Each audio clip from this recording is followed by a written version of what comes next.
날씨가 좀 좋다고 추워야 돼. 근데 오늘 그렇게 보면 서울에 119년 만에 그날 뉴스 보니까 중국에는 길이 얼어가지고 고속도로가 3일 동안 공사를 했다고 경찰이 컵반이 나가지고 하는 다들 온갖이 문제가 저 북극에 보면 그래서 기온 문제 그것도 저번에 조선할 때 이야기하는데 이런 부분에서 좀 찾아보면 되지 않을까. 제가 좀 자랑을 할게요. 이 생겨가지고 내가 저하고 전화치면 큰일 났습니다. 한국 경제에서 저번 주 제대로 11월 28일 목요일 환경했을 때 솔직히 제가 안 받아보는데 갑자기 환경 부산 민간적인 기사님이 인터뷰를 좀 오게 돼가지고 몰랐는데 저 이렇게 이거 그분이 AX 도시 부산이나 특집하다고 그랬어요. 그래서 이왕 실명이 결정하는 그런 건데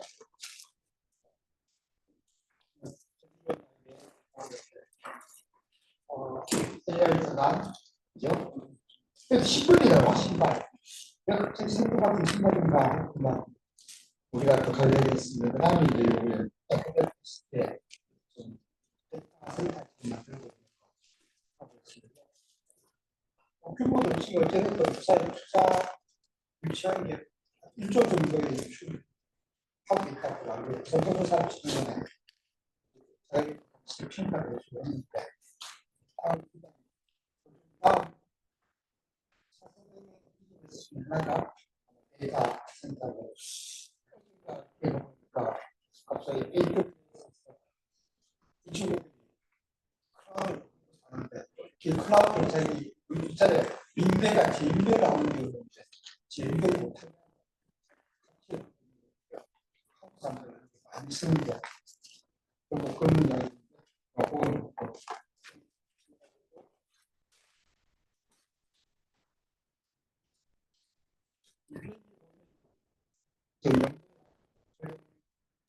일성 이야기가 좀 나오고 부산 수학센터 여기서 데이터 분석에 그런데 내 사람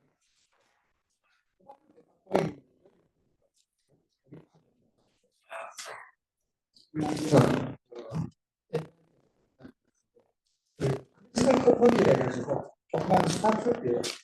사고가 분명됐는데 여기에 팀하고 해가지고 신발을 만들고 신 플랫폼 만들고 분명됐는데 투자가 있어요.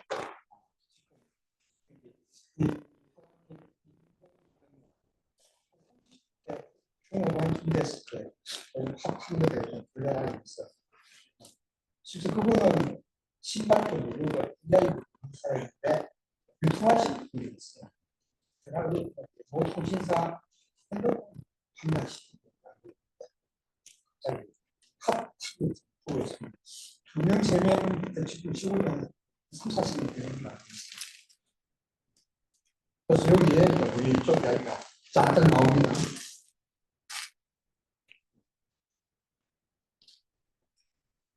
목소리 나왔고.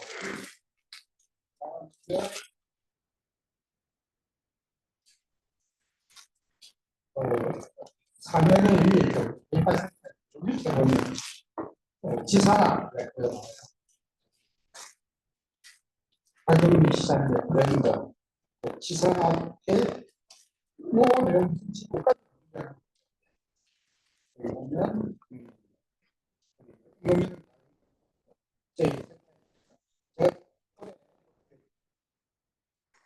생산이 로봇이라고 나오고 자활용 분류 로봇이 있어요. 피팅 로봇이 괜찮은 쓰레기 수거 자율주행하는 우리 어머님들이 손을 해고 하고 있는데 이걸 로봇을 만들어 자동적으로 집중해가지고 일본에 80개 정도 굉장히 많은 속도죠. 인류 정확한 90%. 그거 이업체도 그 사장님이죠. 솔직히 저 부산에 그 후배인데 술 먹다가 누구 나오는 상대 이거 뭐 할 게 있노 해가지고 쓰레기가 분리해볼까 해서 그걸 비켜가지고 했는데 이게 승용말 해가지고 그래 우리 아이에서 165를 치러갔어요.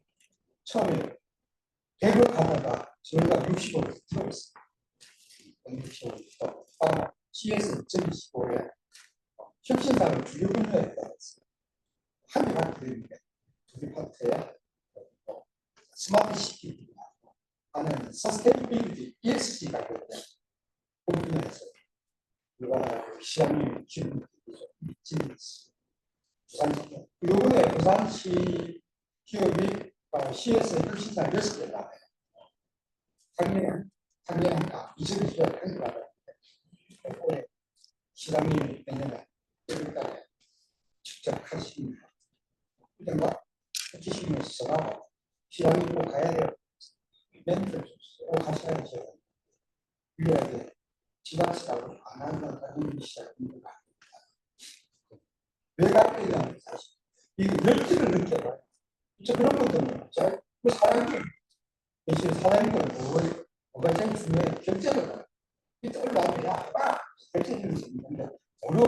그냥 때문에 돈이 되냐 어쩌나 그러다 밑에는 에이씨 괜찮아. 그래서 사실 실질적으로 제가 말이가 CS에서 이야기했죠. 2022년도에 제가 갔을 때 13년도가 13년도가 그때는 부산이 몇 개, 대들 몇 개, 다 분산돼서 나름대로 그래서 각자 알아서 한 거지. 각자 갔다 와가지고 이럴 때는 2월 말에 갑자기 CS에 연락이 왔어요. CS 갔다 와요. 그때 제가 국제신문에 연재를 했어요. 매일매일 CS登録하고 좀 시청이 와가지고 CS 레뷰를 좀 했다면 제가 다른 이야기 안 했어요. 다른 명은 뭐 하나 그 사람이 알아서 흩어져 있더라. 부산 가는 만들까 지원이 되니까 지금 시사오 시장이 저기 회사에 있습니다. 근데 여당이 두 개를 들어갔어요. 그래서 다른 부분은 올해 올 초에 일단은 부산 통화가를 만들었어요. 자, 그랬습니다. 그때문에 CS 이렇게 상시처럼 각자 기업이 나갔어요. 조금 좀더 치기서 컨셉팅을 했구나. 발표하려고 도와주는 주잖아요. 올해는 미리 선발을 해가지고 컨설팅 해가지고 신청서를 했더니 6개까지 받았어요. 그러니까 너무 비싸야 돼요. 내년에 활용이 시작하시면 여러분들도 혹시 기회 있으면 한번 가보세요. 가보면 세계가 이 뜨겁게 서고 있구나. 그걸 체감할 수 있어요.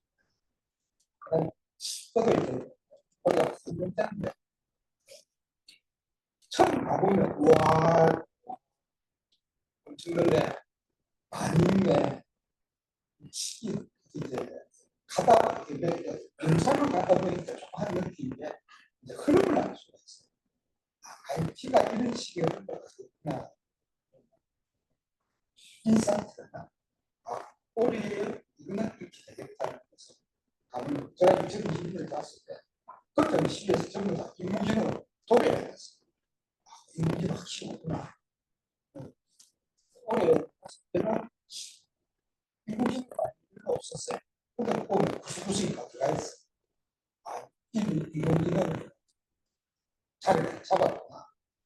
비즈니스가 돈을 만들고 있구나. 그래서 제가 처음 봤을 때는 메타버스는 살아갈 것 같은데 할때 무슨 살고 있냐. 하나 또 하나가 우리 무인차, 테슬라 바뀌기 시작하는 공약 하나 있잖아요. 지하로 가지고 루프라. 이거는 충분히 설명할 수 있겠구나. 시간이 그럴 때는 가능할 것 같아요. 이건 지금 비싸갈지라. 그러니까 여기가 지사는 여기가 있고 딴 길로 갔네요. 오늘은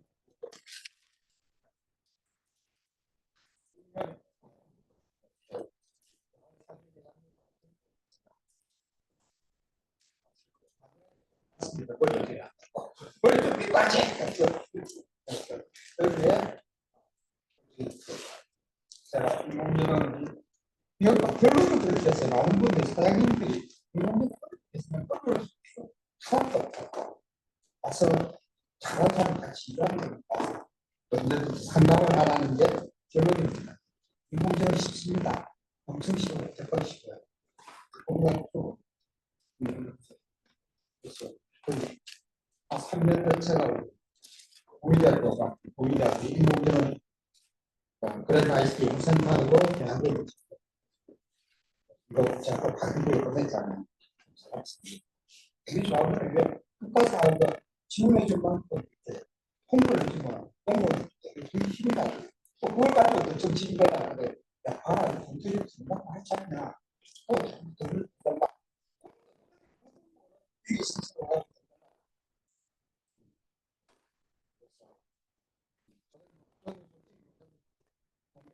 지혜와는 적극을 마칩니다. 부산의 이용기는 태어나거든요. 제 때문에 근데 아이고 부산에서 그렇지만 아이고 그렇지 시골에서 하더만요. 스마트 시티 목표 스마트 있었어요. 가능성이 없지 않았나? 라는 생각이 제가 합니다.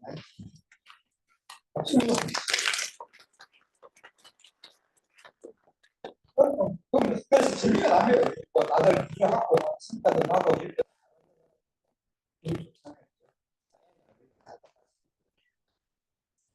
칭찬하고 저는 그거 있습니다. 가입하고 상가는 이공계는 혁신과 기업가정식 수업으로 같이 운영하고 있습니다. 수업에 시험 기업, 레포트 기업, 공무상을 발표하고 발표 수단을 지켰고 이수신 장로님의 이해식에 대해서 발표됐습니다.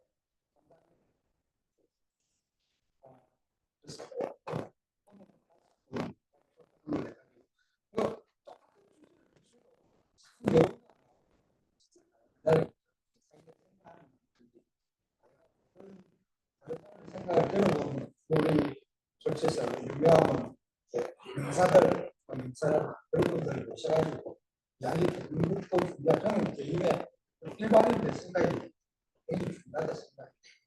그분들이 이 주제를 제가 3년 전에 옛날 똑같은 게 좀 비슷하게 나와. 그래서 레포트를 비슷하게 만들어가지고 재밌는 게 주제를 주고 내용을 어떻게 칙칙이 물어봤어요. 이런 내용을 어떻게 내고 싶은데 한국을 5개 만들어서 5개 복수시키죠. 믿지 말고 저한테 제가 한 60% 정도 정할 것 같아요. 정확은 한데 표현은 정확한데 전문성은 60%. 그래서 좀 더 전문성을 가지고 있는 분이 그래서 그걸 잘 찾는 게 요즘 우리 프롬프트 엔지니어 질문 어떻게 이렇게 훌륭한 도구가 어떻게 잘 쓰는다는 개인의 경량이에요. 이거 뭐 챗GPT 수업에 쓰면 안 된다. 좀 적극스럽고 그래가지고 내가 필요한 질문은 내가 좀 좋은 답을 쓰는 건 우리 밑에 직원이 시키면 뭐 숫자가 바닥들 날 때가 많아요. 이상하게 갖고 일단 60% 만족시켜서 일단데 오늘 첫 발표 우리 김동훈님이 해주시겠습니다.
사실 매번 뒤에서 보다가 너무 떨립니다. 이렇게 하려고 하니까요. 사실 저는 사업 경력이 짧아서 이렇게 굉장히 말씀드릴 수 있는 기업가 정신이 아주 정확히 있다고는 확신을 못 드리는데, 그래서 이제 오늘 얘기를 한 사업가의 좀 기본 철학 정도로 생각해 주시면 감사하겠습니다. 대신에 이제 한 7년 정도 사업하면서 변하지 않았고 앞으로 변하지 않은 생각들은 저만의 기업가 정신이라고 생각하고 있어서 그 내용 말씀드리려고 합니다. 총 3가지 정도 말씀드릴 건데, 첫 번째는 제가 생각하는 기업가 정신은 좋은 상품으로 세상에 보답한다는 게 제가 생각하는 기업가 정신입니다. 제가 짧게 질문을 한번 준비해봤는데요. 기부하고 소비하고 둘 중에 어떤 게 더 좋은 세상을 만들 수 있을까? 손 한 번만 들어봐 주시겠습니다. 기부가 좋은 세상을 만든다. 기부를 별로 안 하시는 네, 난 소비가 더 좋은 세상을 만든다. 네.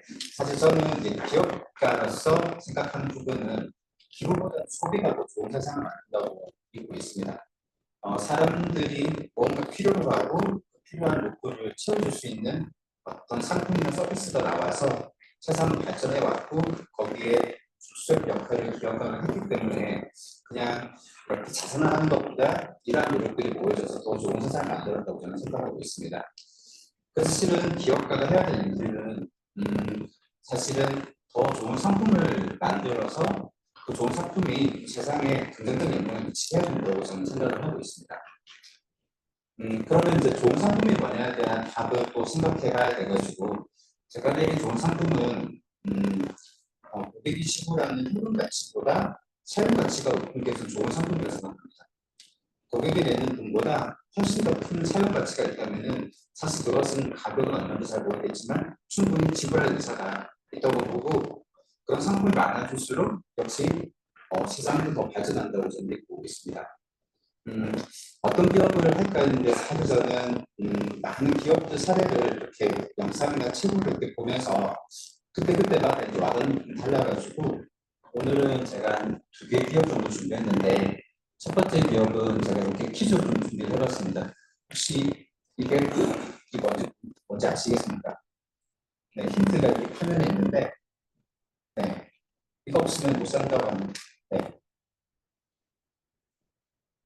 저 생각 정도 저게 네, 저거 커피 캡슐입니다. 에스프레소라는 기업을 제가 준비했고요. 이 에스프레소 머신에 들어간 커피 캡슐이 1979년도에 나와서 그때 개발 최초로 내려 지금까지 사용되고 있습니다. 도대체 이전에는 커피를 어떻게 만들었을까 한번 조사를 해보니까요. 저기 100년 전에 커피는 저렇게 만들었다고 합니다. 네, 그 사용 방법이 너무 힘들어가지고요. 저건 정말 전문 바리스타, 그때 바리스타는 엔지니어였다고 합니다.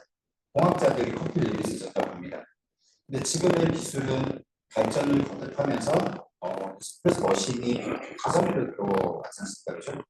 네, 이 기술의 발전은 일반 사람들도 바리스타로 만들어주는 거예요. 이전에 나왔던 커피 머신은 시행착오가 있었는데 이런 경우가 있었다고 합니다. 커피를 내렸을 때 거기에 유해 물질이 있었다고 합니다. 수십 번의 이 계량을 거쳐가지고 에릭이라고 하는 사람이 창업가로서 커피 머신을 최초로 개발을 했습니다.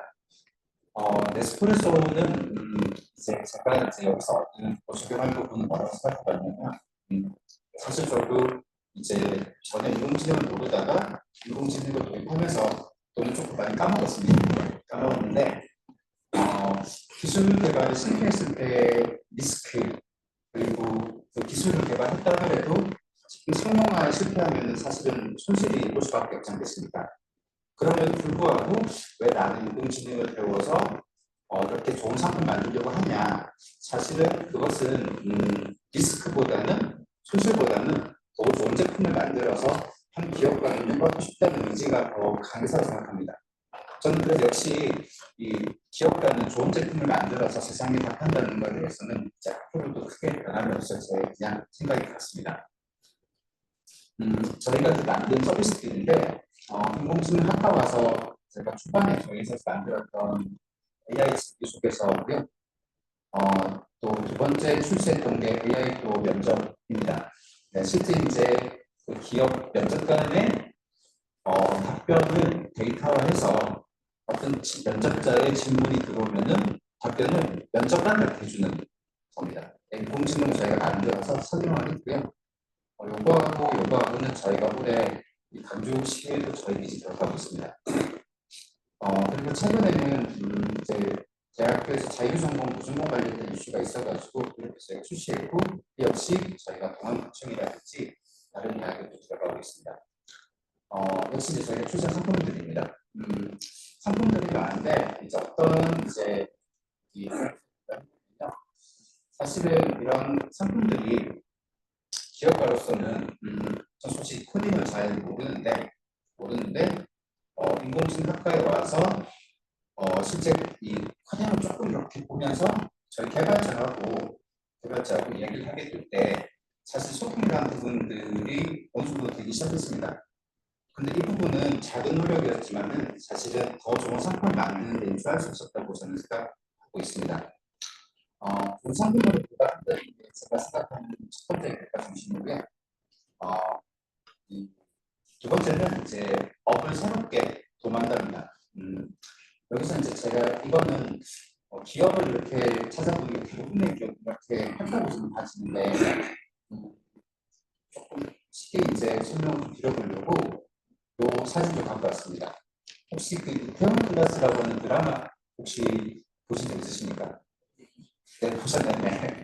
거기는 이제 어떤 측면 성악가가 이태원에서 이제 성공하는 그리고 대기업이 되어가는 그런 과정을 그린 약간의 스타트업의 그런 느낌들로 나온 드라마인데 그게 실제 여기 그 드라마 장소입니다. 장소고 여기 이제 간판이 끊어져 있잖아요. 여기가 요 가게 주인이 실제 주인이고 여기 반반이에요. 드라마 상에서의 그 상가 이름이 이렇게 있었습니다. 네. 여기 이제 어떤 내용이 나오냐면요. 이 주인공이 되게 자기 좋은 데 있다가 쫓겨납니다. 혼자하면 쫓겨나니까 길거리에 사람들이 없어가지고 장사를 안 했는데 그 무엇을 했을까라고 봤더니 그 가게 주변에 상가들의 간판을 꽂혀주고 메뉴판을 만들어주고 그 거리 자체를 바꾸기 시작했습니다.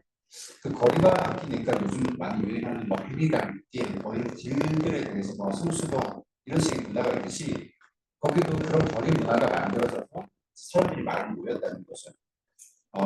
저는 이제 제가 하는 회사가 어떤 산업에 몸담고 있는데 제가 이제 기업을 해야 될 것들은 사실은 제 기업을 잘 운영하는 것도 중요하지만 그 전제가 이 업을 조금 더 발전시켜 나가는데 일관된 노력이어야 된다고 저는 생각을 하고 있습니다. 이 드라마에서 보면은 주변에 이제 상인들을 도와줘서 거리를 살리고 나면은 마치 좋은 물에 물고기가 많이 모이듯이 좋은 상권의 고객이 많이 모이지 않겠습니까? 그래서 이 업을 변화시키는 게 사실은 다 함께 이렇게 잘 살 수 있는 방법이라고 생각하고 있었습니다. 이 드라마가 저한테 와닿은 시점이 언제냐면요. 사실 통계 때문에 그렇습니다. 저희는 인공지능을 활용해서 디지털 전환에 비교적 성공한 교육회사입니다. 근데 봤더니 이 AX를 성공한 기업이 우리나라 1%가 안 됩니다. 교육 분야에서. 99%는 회사들이 아직까지 소기업이며 그 소기업들은 사실은 자본이나 인력 기술 경험의 부족으로 가동하는 기지 전환을 못합니다. 회사가 할 수 있는 때문에 그렇습니다. 우리가 해야 될 일이 뭘까? 저희 그런 이 소기업들한테 비용을 들이지 않고 저희가 그들 제공해서 기존의 전통적인 아날로그 교육회사가 AX 디지털 전환을 통해 수익을 높은 에듀테크 기업이 되게 전환되게 도와주자라는 게 이렇게 저희가 해야 될 일을 생각하고 피봇을 했습니다. 그래서 올해는 저희가 서울하고 강주하고 경남하고 대구에 저희가 지사가 이제 생겨났습니다. 네. 그래서 디지털 전환은 이제 저희만 하는 게 아니라 아까 말씀드린 사례처럼 이 교육 산업의 어떤 거리를 조금 바꿔보고 그런 부분들이 실제 결국에는 모든 고객들이 많은 고객들이 있는 시장이 되길 바라는 점에서 저희 포지션은 B2B 형태로 이렇게 가고 있습니다. 어떤 현상이 벌어지는지 이제 혹시 교육을 잘 모르실까봐 제가 뒷발부터 준비했는데요. 여기 왼쪽에 사진 보시면은 여기 서 있는 강사분들이 많으시죠. 이게 저기가 사실 예전에 이렇게 있었는데 여기 실은 강사들이 안 보입니다. 이유가 뭐냐면 학생들이 자기 핸드폰이나 노트북 AX 솔루션들을 직접 사용하면서 각자의 초개인화된 학습을 자기 주도화에 사기 때문에 그렇습니다. 강사 수는 1명밖에 없지만 학생 피하는 수는 동일하고 결과물 또한 더 짧은 시간 안에 잘 만들어질 수가 있습니다. 아까 정 교수님께서 말씀해 주신 대로 인공지능을 활용하면은 이제 전문성 떨어져도 이제 기본적인 내용이 60%는 나올 수 있다는 말씀하고도 동일하다고 보시면 될 것 같습니다. 저희가 이제 새롭게 도모하는 방법은 이런 신뢰를 만들려고 하는 겁니다. 저희가 신제품을 개발하고 그 신제품을 저희가 직접 판매를 해서 어떤 실증이나 테스트를 완전히 거치고 나서 검증된 제품을 저희 파트너사에게 공급하는 겁니다. 파트너사는 비용 하나 들이지 않고 수익을 향상시킬 수가 있고요. 덕분에 수익성 좋은 사업을 위주로 사업 포트폴리오를 만들어갈 수가 있게 됩니다. 그럼으로써 거기서 나온 수익을 일부 영업에 투자하고 나면은 좀 더 많은 판매가 이루어질 수가 있습니다. 저희가 만드는 거리는 이런 사이클, 이런 힐로 적용하게끔 저희가 계속해서 열심히 사업을 하고 있습니다. 시간이 좀 많이 가려가지고요. 사실은 여기까지 20분 될 거라고 생각했는데 내용 까먹어가지고 여기 급하게 왔습니다. 그래서 나중에 혹시 시간 남으면 무슨 말씀 드릴까 했는데 제가 생각할 때 제가 세 번째 생각하는 기업가 정신은 너무나도 다 아실 것 같은데 저는 이제 이겁니다. 월급 절대 안 드립니다. 그 사업을 실현하는 동안 제가 잘했다고 생각하는 거 하나 한 번도 월급 안 드렸다는 것은 제가 잘했다고 생각하고 있습니다. 직대를 지키고 하루도 거르지 않고 직대를 줬습니다. 이 직원들은 사실은 자신의 가족을 돌보기 위해서 회사에 출근을 하지 않습니다. 결국에는 이 회사의 사업가는 기업가는 직원하고 직원의 가족을 일정 부분 돌보고 있는 중이고 또 그들의 삶이 조금 더 이 회사를 통해 좀 나아지기를 바라고 있지 않을까 생각해봤습니다. 그래서 이제 이 원칙을 계속 지켜나가려고 하고 있고 빚이 쌓일지라도 지켜나가려고 하고 있고 제가 생각하는 기업가 정신은 일단 가까이 있는 직원들에게 열심히 일할 수 있는 최소한의 안전장치를 만들어주는 측면에서 월급을 밀지 말아야 된다고 생각하고 있습니다. 이상으로 발표 마치겠습니다. 감사합니다.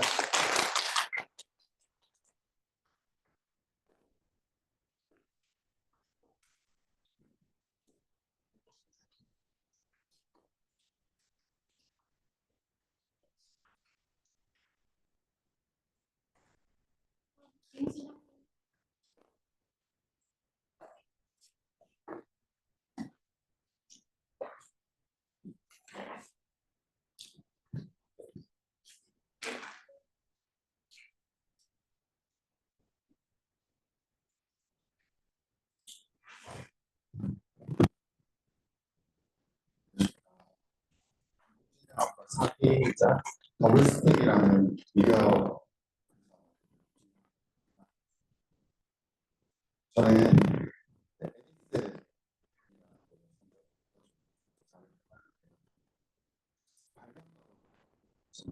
기업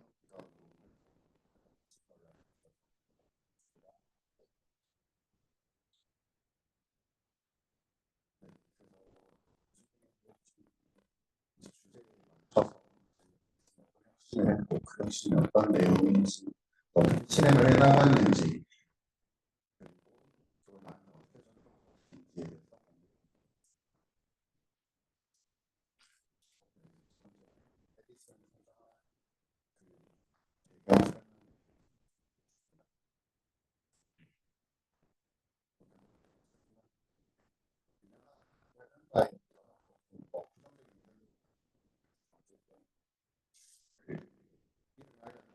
지원해서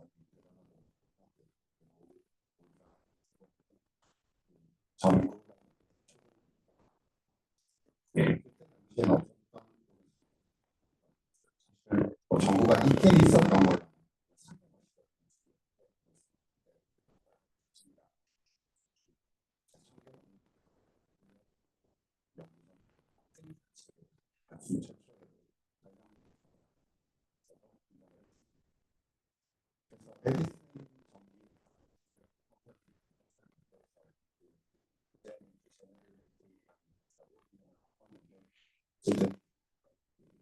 어로서 기술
실험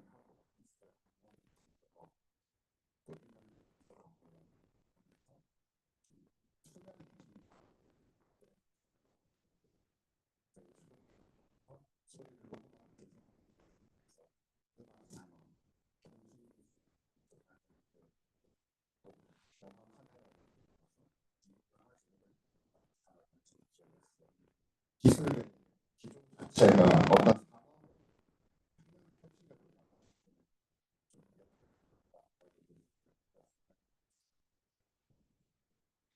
발명품들 지금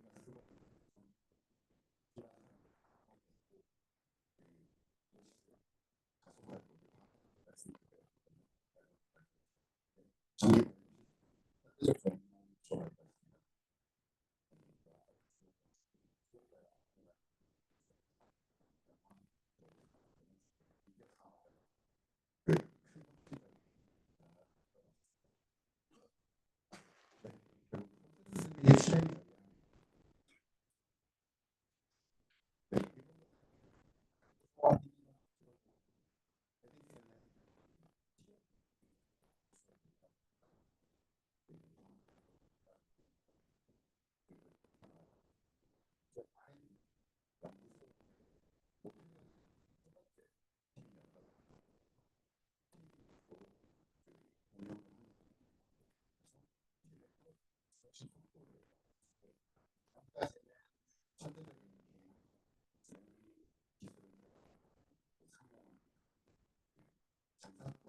재능이 있는 사람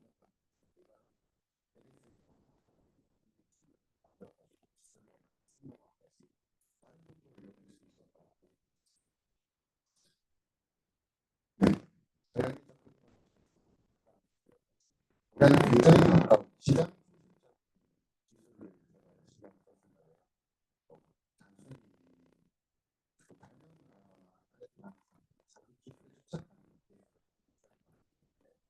이제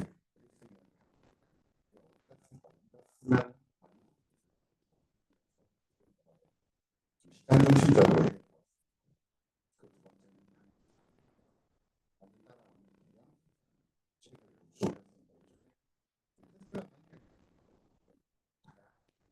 전기차 회사들이 많이 생겨서 몇 년 전까지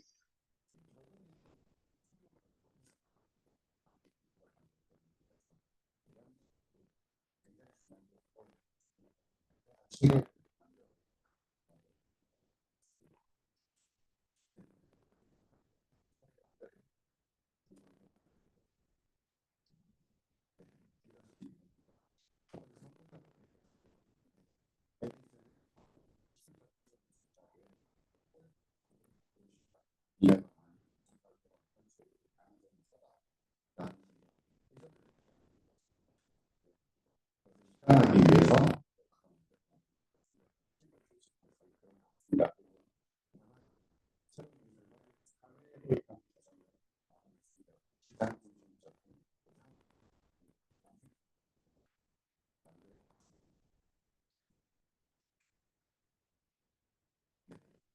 전략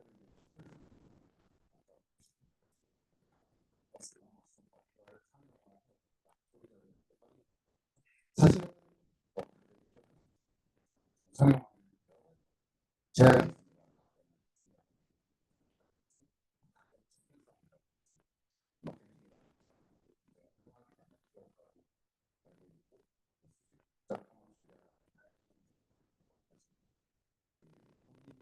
시작부터 끝까지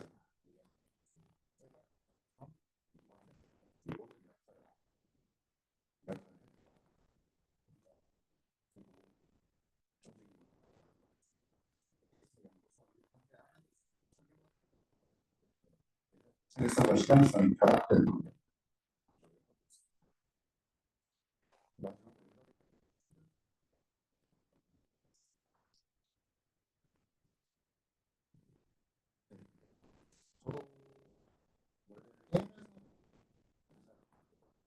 지금 뭐 다양한 실험실 안에서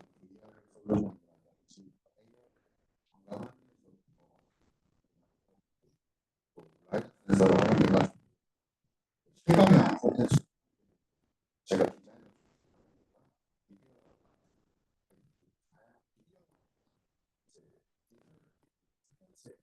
집중하고 있지만 제가 이제 디자이너이지만 기술적으로 굉장히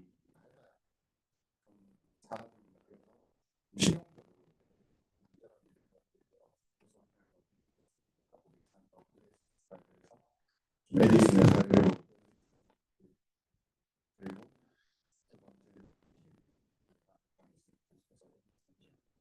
지역가라고 합니다.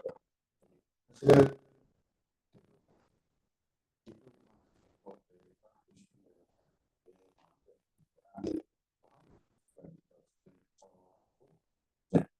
직원들이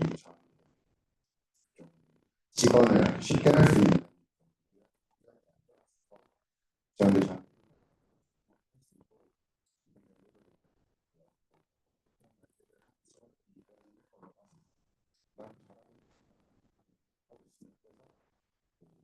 이런 각 기술까지 시너지를 수 있지 않을까라고 중요한 게 이거일 겁니다. 실패라고 생각하지 않고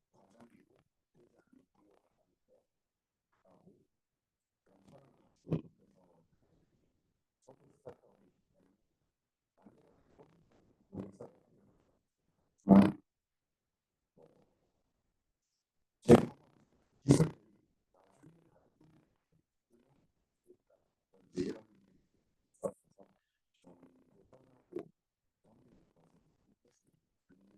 실패 실패를 자세히 그리고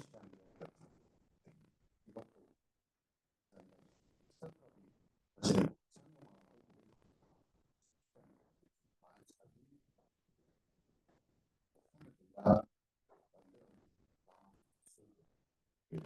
상대방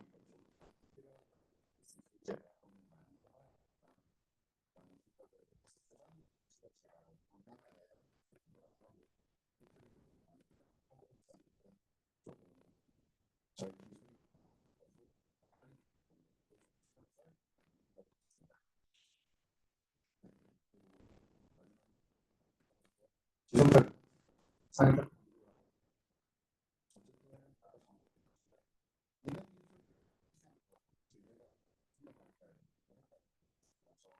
저 같은 경우는 굉장히 많이 도움이 됩니다.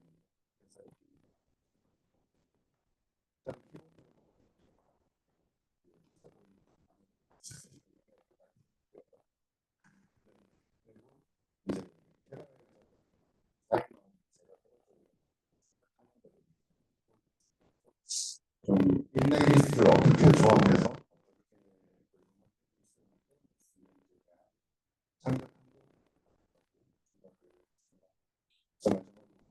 생각을 한번 해보고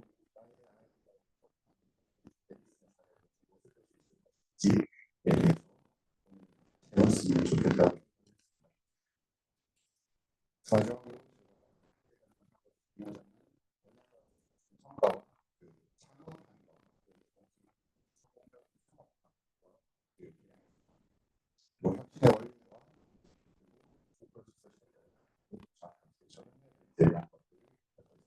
이상입니다.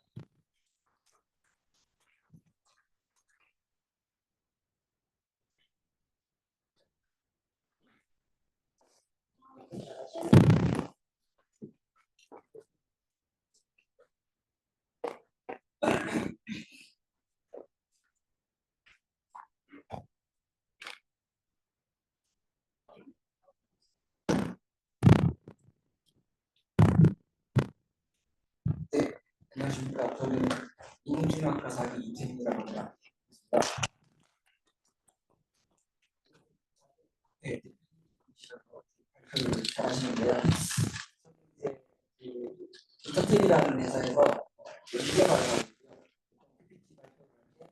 기술적인 내용이랑 그걸 주로 하기 때문에 이런 기업과 관심 내용을 좀 처음이기 때문에 조금 발표에 두서가 없더라도 말해 부탁드리겠습니다.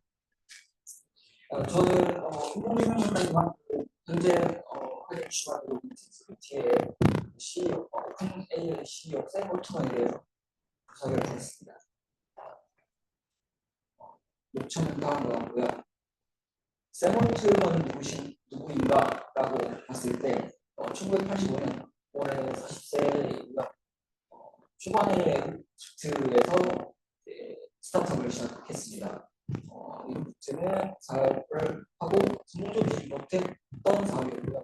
그 뒤에 시작했던 Y 컴비네이션에서 엑셀레이터, 그러니까 에어비앤비, 드롭박스, 레딧, 핀터레스트 등 유명한 스타트 기업을 키워낸 엑셀레이터입니다. 그 이후에 챗GPT를 개발한 오픈 AI를 설립을 했고요. 2015년에 설립을 했고 앨런 머스크와 함께 공동 설립을 했습니다. 그리고 2020년 내가 가장 알고 있는 챗GPT3를 출시하면서 AI 시장을 주도하게 되었습니다. 팀들입니다. 잠깐 이렇게 글이 좀 많긴 한데 간단하게 말씀드리면 8세에 이제 코딩을 할 정도로 영석 똑똑했고요. 빌 게이츠와 스티브 잡스처럼 학교를 중퇴를 했습니다. 그리고 좀 한 가지 특이한 점은 이 사람은 이제 중학교 때쯤에 이제 커밍아웃을 했죠. 동성애자로 커밍아웃을 했고요. 그런 걸 봤을 때 생각보다 흥분한 사람은 아니었던 것 같습니다. 그리고 19세 나이에 아까 말씀드린 초창기 스타트업을 시작을 했고요. 이 스타트업은 실패로 끝이 났고 그 이후에 이제 Y 컴비네이터 신영수 매장을 유명했습니다. 그때만 28이었고요. 2015년 앨런 머스크가 오픈 AI를 설립을 했고요. 이제 우리가 챗GPT로 계속해서 스스로 연구를 하다가 시험에서 해보겠다가 하는 그런 과정을 갖고 있습니다. 현재 엔지니어 올리버 델리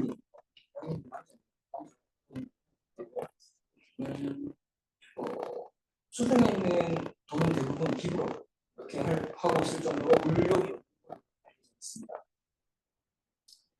오픈 AI 설립 과정입니다. 오픈 AI는 샘 올트먼과 일론 머스크와 이제 대표적인 인공지능 대표주자의 구에 대항하기 위해서 설립한 비영리 기관입니다. 모토는 인류 전체의 이익을 위해 AI 기술을 개발하는 것을 목표로 했고요. AI 기술과 그리고 소수가 아닌 다수의 집단에게 공급 제공하기 위해서 설립한 단체입니다. 앨런 머스크가 500만 달러, 5천만 달러, 그다음에 페이팔 마피아 리드 9만 비트코인 그리고 또 아마존 합쳐서 초반 투자금이 1조 4천억 원을 주고받아 설립됐습니다. 여기 아래쪽 테슬라의 CEO 앨런 머스크는 다들 아시겠지만 추후에 이제 샘 올트먼과 인프라로 EA 오픈 AI에서 빠져나갑니다. 그리고 오른쪽에 보는 리더 9만은 추후에 설명을 드릴 텐데 페이팔의 엔지니어였다는 사람입니다. 이분은 좀 더 뒤에 설명드리도록 하겠습니다. 챗GPT의 개발 과정입니다. 2022년 출시 5일 만에 100만 명을 달성했고요. 다른 넷플릭스나 예를 들면 트위터, 2년이나 3년, 3.5년이 걸렸는데 5일 만에 100만 명의 사용자를 달성할 정도로 굉장히 이슈가 되었었고요. 지금 현재는 자동차, 운전소와 음악, 스토리라인 제작 등 다양한 분야에서 사용이 되고 있습니다. 현재 오픈 AI가 여기서 핫한데요. 초기에 비용이 기업으로 시작을 했는데 이제 투자를 계속 받고 기업 굉장히 이제 이슈가 되고 있습니다. 오픈 AI가 연결했을 때 기업 가치는 207조 달러 굉장히 높게 있고요. 주요 투자자는 마이크로소프트, 소프트뱅크, 엔비디아 등이 거대 기업으로 들어가고 있습니다. 아시다시피 2015년에 설립되어서 2019년 GPT-2까지는 그렇다 할 만한 수익이 없는 상태에서 3가 출시되면서 굉장히 이슈가 되면서 수익가 되면서 계속해서 발전하고 있습니다. 그리고 델리, 그다음에 GPT-4, 포토로가 나온 상태에서 소라를 발표했습니다. 소라 같은 경우에는 이제 텍스트로 설명을 하면 그 텍스트를 영상으로 바꿔주는 굉장히 2023년 출시될 예정인 모델입니다. 다음 모델 기능에 대해서 설명드렸고요. 이건 찾아보시면 나올 것 같습니다. 샘 올트먼의 블로그가 있는데요. 블로그에 자신의 생각이나 아니면 자기 회사에 대한 PR이나 그런 설명을 나눴습니다. 여기 위에 보시면 블로그가 있고요. 이 블로그 내용은 한 4년 정도의 샘 올트먼 작성했던 걸로 보여집니다. 첫 번째 이제 13가지 정도의 성공 철학을 적었는데요. 굉장히 계속 제가 말씀드리면 아시겠지만 느끼실 때 좀 굉장히 단순합니다. 뭔가 특별한 게 없구나라고 생각될 정도로 단순할 때라고 생각이 드실 텐데요. 자본, 기술, 트렌드, 필요 관리를 열심히 꾸준히 해라 라는 게 제이크 불러라라는 주된 내용인데요. 알만큼 자기 일을 확신해라. 이 부분에 대해서 좀 새로운 시간이 지금 기업가라기보다는 엔지니어라고 생각을 했었던 게 이제 엔지니어들이 하다 보면 고집이 굉장히 센데 그런 면에서 이런 말을 했던 것 같기도 합니다. 그리고 독점적인 것을 생각하고 배워라. 독점적인 사고는 스스로 길러야 해결책이 없는 상황에서 해결을 찾을 수 있다라고 얘기를 했었는데요. 저는 이 독점적인 사고는 해결할 수 없다라고 하는 걸로 알고 있습니다. 그리고 영업에 익숙해져 자기 확신만은 충분히 좋지 않다. 본인의 의견을 같이 소통할 수 있는 영업력을 계속 길러라라고 했습니다. 그다음에 위험을 감수하라. 보통 이제 사실 이 내용은 이제 월급을 받으시는 분에 한해서 이렇게 말씀을 했던 것 같고요. 실제로 너무 큰 한국에 대해서 큰 보상을 받으면 사람이 바뀌어진다라고 얘기를 하고 있습니다. 그리고 집중을 해라, 집중을 하라, 그런 식으로 얘기했습니다. 그리고 태어나라고 그랬고요. 실제로 너무 일찍 포기해버리면 낙관적으로 사업을 전제력에 도달하지 못한 한으로 낙관적으로 사업을 진행해야 된다. 그다음에 까다로워져라. 다른 사람들과 똑같이 일하면 안 된다. 뭔가 남들보다 더 오랜 시간 배우고 익혀라. 그리고 네트워크를 구축해라. 이런 내용이 있는데요. 사실 이렇게 일단은 누구나 할 수 있는 말이고 되게 다른 발표에서 되게 많이 들어본 내용이지만 샘 알트먼의 인생을 보면 아까 이런 내용이 녹아져 있습니다. 뒤에 보시면 이때는 이제 샘 알트먼 이 스타트업에 투자를 한창 할 시기인데 그때 이제 어떤 시각으로 스타트업을 볼 것인가 라고 했을 때 3개 항목으로 6개 항목으로 나와 있습니다. 아이디어, 탁월한 팀, 훌륭한 제품, 자금 관리, 창업자의 자세, 실행거든요. 아이디어는 무엇을 만드는가, 그렇다면 그걸 왜 만드는가 라는 것에 대해서 되게 심도 있게 고민을 해야 한다고 했고요. 그리고 가장 이제 중요시했던 건 이제 위대한 팀이라고 하죠. 성공한 팀은 위대한 있었고요. 스타트업 엔지니어 이제 스타트업 성공 비결을 찾습니다. 라는 얘기도 했었고요. 네, 그 위에 보시면 이제 제가 리드 오프먼에 대해서 네, 이 피터 틸과 리드 오프먼이 얘기를 했는데 제가 쓴 올트먼을 확인하면서 되게 게 물론 이 사람도 굉장히 그 뛰어난 기업가고 하지만 말씀을 드렸는데요.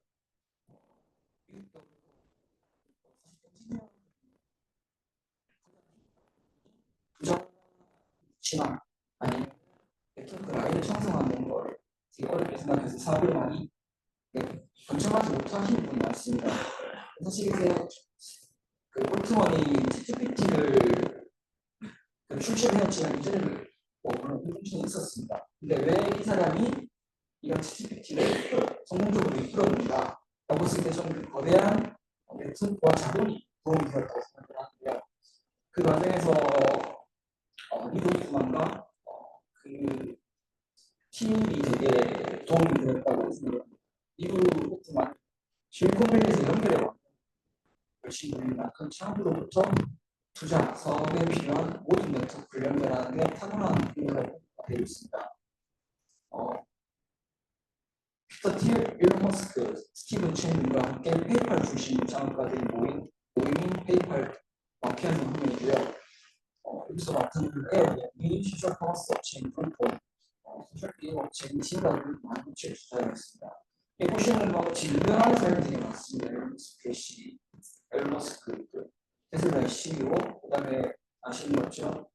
유튜브나 다른 업체로 되게 유명한 업체가 많은데요. 이 사람이 했던 말 중에는 그런 말이 있습니다. 실리콘밸리는 상부가 아니라 사고방식이다. 모든 교회는 스스로를 스타트업처럼 운영해야 된다. 자신의 스킬을 끊임없이 개발하고 네트워크를 구축하고 위험을 감수해야 된다. 아무리 뛰어난 두뇌나 전략이 뛰어나도 프로 게임을 하면 항상 팀에게 지게 되어 있다. 이 말 자체가 아까 말한 샘 올트먼의 철학과 이렇게 유사하다고 보여지고 있는데요. 그러면 그 제가 말한 페이팔 마피아가 누구냐? 초기에 페이팔 멤버들이 각자의 소유와 그걸 손에 쥐게 되었습니다. 근데 사실 이들이 이제 다 엔지니어 출신들이고요.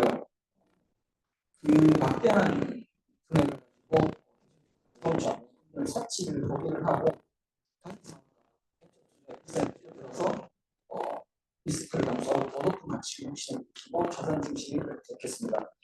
사실 바꿔 말하면 이제 돈을 회사를 매각해서 큰 돈을 벌었음에도 불구하고 다시 그 매각한 돈을 다시 거대한 사고를 일으키고 계속해서 우리나라에서 정부가 아닌 주식들의 사람들이 거대한 그 네트워크를 발생시켰던 게 가장 큰 이 페이팔 마피아가 주목받는 이유. 그래서 이제 마피아처럼 끈끈한 유대관계를 유지하면서 서로 창업한 기업에 투자하거나 서로 계속해서 공유를 했습니다. 자본도 공유를 하고 기술도 공유를 하고 그리고 운영 방식이나 이런 데도 계속 공유를 했던 거고. 그래서 실리콘밸리 전반의 스타트업 생태계를 지대한 영향을 줍니다. 이 두 사람이 가장 핵심적이고요.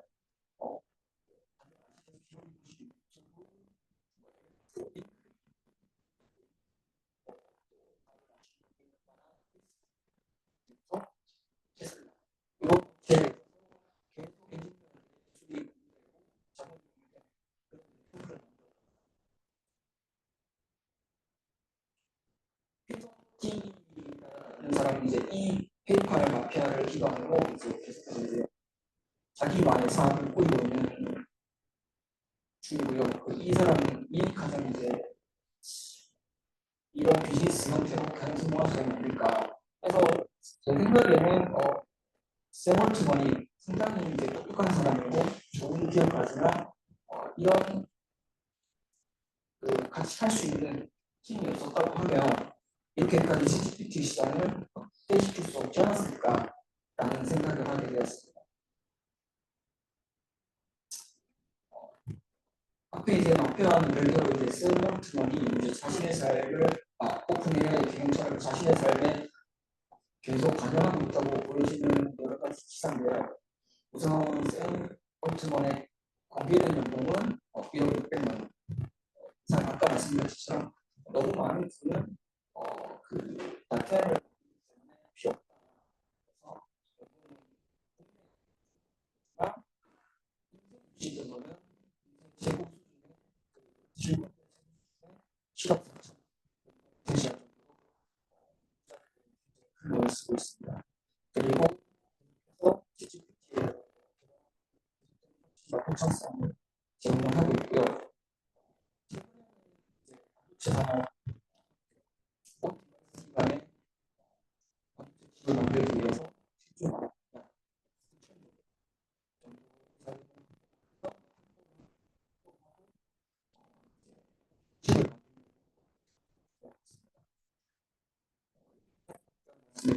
처럼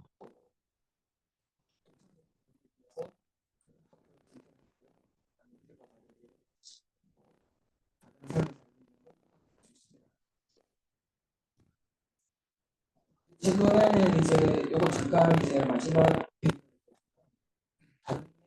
작성을 지금 그래서 공동 창출하고 있습니다. 우리가 처음 해본 위치가 챗GPT, 달리, 코덱스 주요 AI 플랫폼을 이끌었던 인물 제고 SEO 또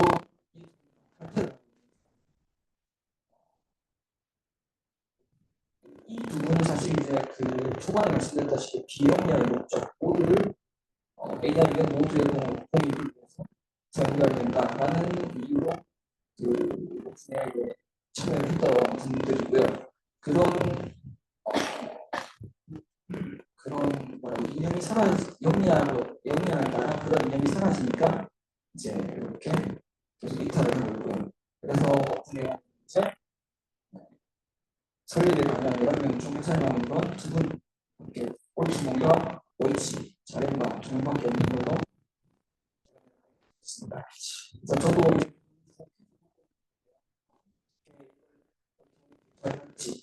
궁금한 일입니다. 실망했던 건지 모르겠지만 4년 만에 또 이런 내가 누군가를 듣고 싶었던 거 그냥 또 쭉 했는데 이게 영어를 직역하다 보니까 내용이 좀 너무 부자연스럽긴 합니다. 네. 앞서 말한 내용과 비슷한 맥락입니다. 네. 그래서 이것도 이제 꼴찌몬 블로그에 가면 다 작성되어 있는데요. 제가 이 주제를 제가 올트먼의 굉장히 크게 주목을 하긴 했지만 그것보다는 좀이 흥미로운 걸 느꼈습니다. 결국에는 아무리 좋은 기술을 가지고 있어도 남들과 유대를 할 수 있거나 하면 사고를 확장시킬 수 없고 주변에 이제 같이 사고를 할 수 있고 자본을 공유할 수 있고 네트워킹이 굉장히 중요하지 않나라는 생각을 하게 됩니다.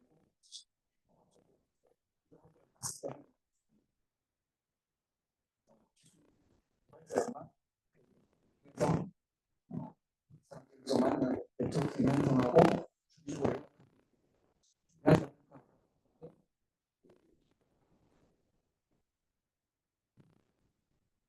주식을 질문을 있습니다. 제가 발표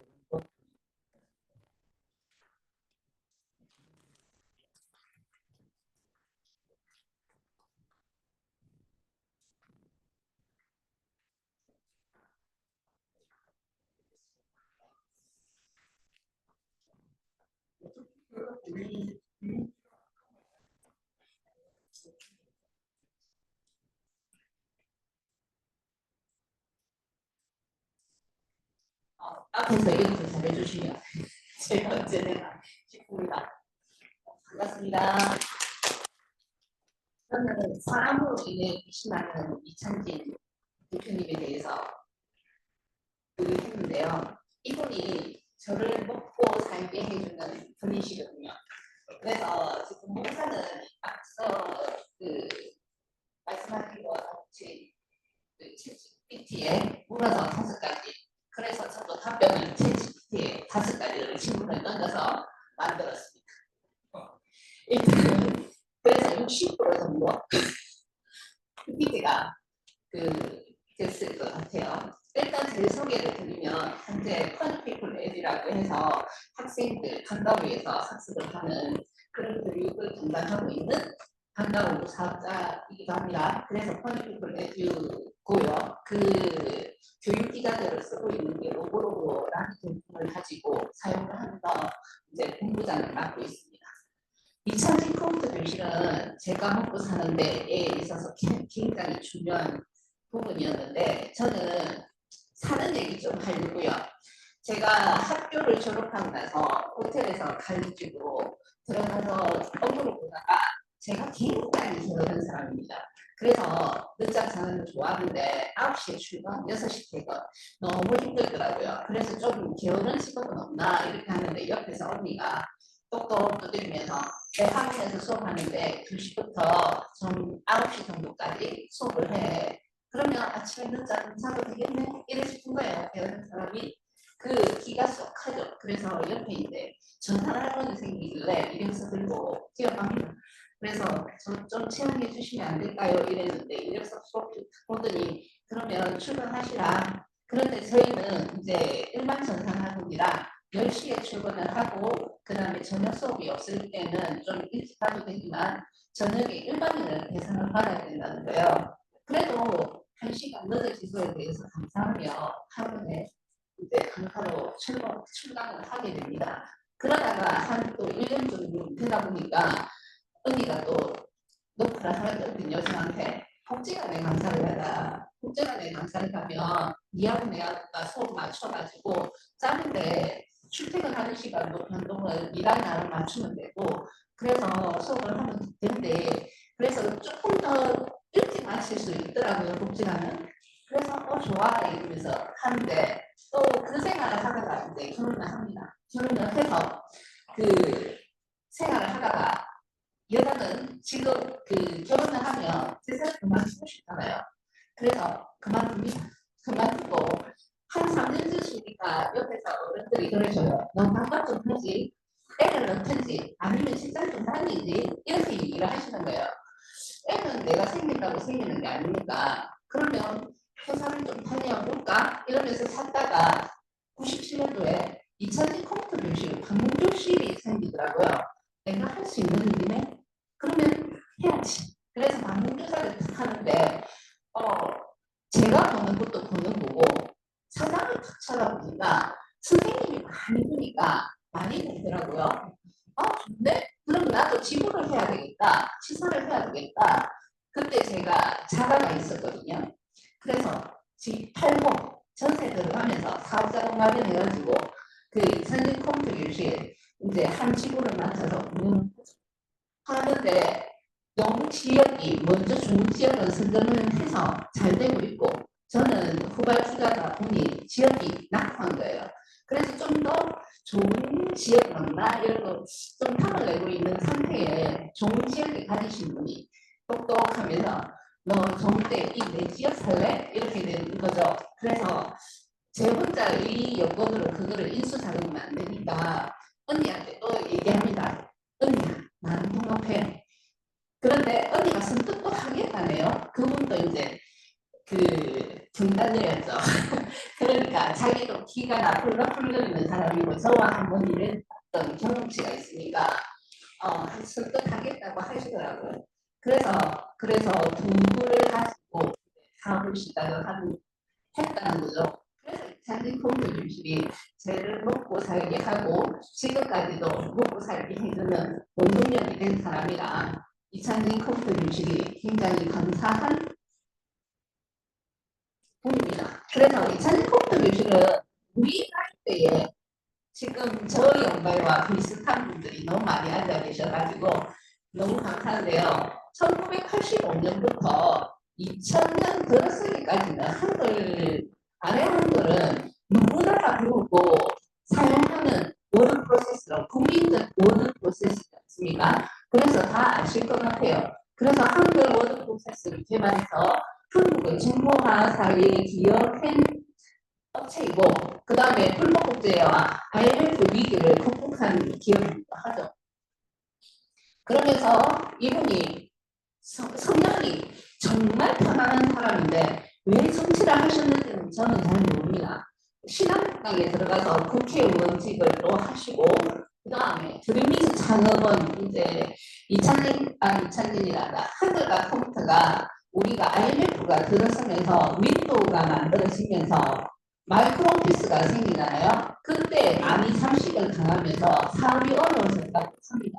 그래서 우리나라에서 그 오피스, 마이크로 오피스에서 한글 97을 사겠다. 내가 돈을 얼마 줄 테니까 너 팔아라 했는데 전 국민이 합니다. 그래서 한국 학회에서 그러지 말고 한국 기업으로 남아있는 대신에 한글 815 버전을 만들어서 전 국민이 다 사서 그걸 가지고 좀 참아라 이랬는데 회사는 좀 무너졌던 것 같아요.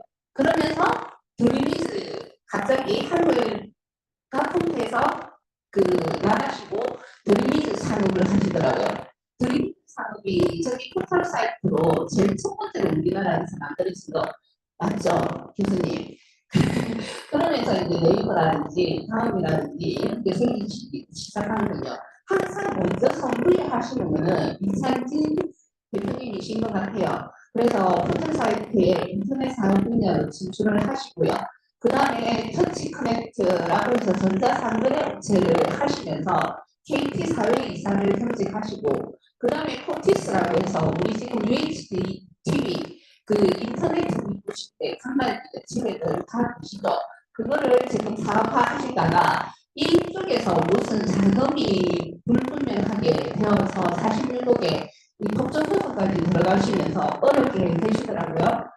그런데 못 살 거라고 생각했는데 지금 1,000억대 부자로 살고 계시더라고요. 어쨌든 시대적 배경은 한글 97, 한글이 대중화될 수 있게끔 모든 것이 다 맞춰져 있는 것 같습니다. 시대와 딱 맞아서 적응이 성공하지 않았나 싶은데 일단은 PC 보급이 286 컴퓨터 도스 시대에 한글을 사용하는데 그때도 한글을 못 썼습니다. 한글 이전에 도구가 있었는데 그 도구를 수정해달라고 요청을 드렸는데 요청을 안 해서 서울대 대학 학생들이 동아리로 모여가지고 한글을 만들어낸 사례가 된 거죠. 그러면서 문제점은 한국어 지역이 부족하다, 외국산 소프트웨어다, 조합형 문자 처리가 미흡하다. 그러면서 문서 작성에 환경에 불편을 가졌죠. 처음에는 우리는 타자리를 많이 썼었고요. 그 다음에는 삼성전자에서 워드 프로세스라는 워드 프로세스만 할 수 있는 방식 개발했고요. 그 다음에 삼성 컴퓨터에서는 엑셀 프린트 장치를 만들어 팔기 위해서 협업을 하고 그래서 한글을 만들어냈고 그 다음에 금성에서는 하나워드를 강문서에 다 쫙 뿌렸고요. 그 다음에 사인당을 만들어냈고 이거에 혁신적인 제품으로 한글 워드 프로세스가 국내 가격과 정책에 맞춰가지고 사용자 접근이 굉장히 쉽도록 해서 한글 대중화에 완성이 됩니다.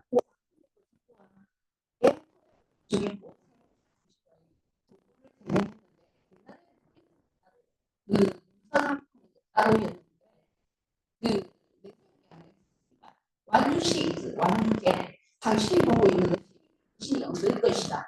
라는 것을 가치를 만들어내셨거든요. 그래서 기존의 방식에서 변화된 한국 워드 프로세스를 최적화시켜서 어쨌든 성공을 했고요. 자, 버전별로 해서 메인 화면을 보시면 이렇게 변화가 되어 해봤습니다. 8.15 버전은 좀 뭉클해요.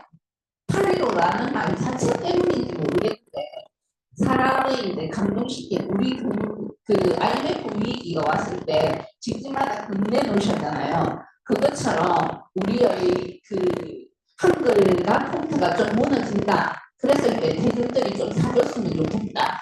그래서 정보를 좀 많이 사가는 뜻에서 8.15를 만들어냈는데 성공적으로 거두시고 그 성공 이후에 유유히 떠나신 분이시고요. 그래서 사람으로 인해 빛이라는 이찬진 씨가 개발자는 아니었거든요. 이찬진 씨는 서울대 기계 설계과인가 그래요. 그런데 여기에 보면 김형직 씨, 우원식 씨, 그 다음에 김택진 씨 이렇게 이름 그리고 저 두 분은 나무의 크리에이트라고 그 동영상을 편집하는 프로그램의 회사를 지금 개발해서 만드는데 어쨌든 저렇게가 하숙한 교리를 일으켜서 한글과 컴퓨터를 만들어냈거든요. 그래서 이분이 스스로가 빛난 게 아니라 옆에서 해준 거죠. 해준 거고 아이디어는 제공했고 이찬진 씨를 또 내세우는 게 김미애 씨라는 또 와이프 너무 잘 맞았죠.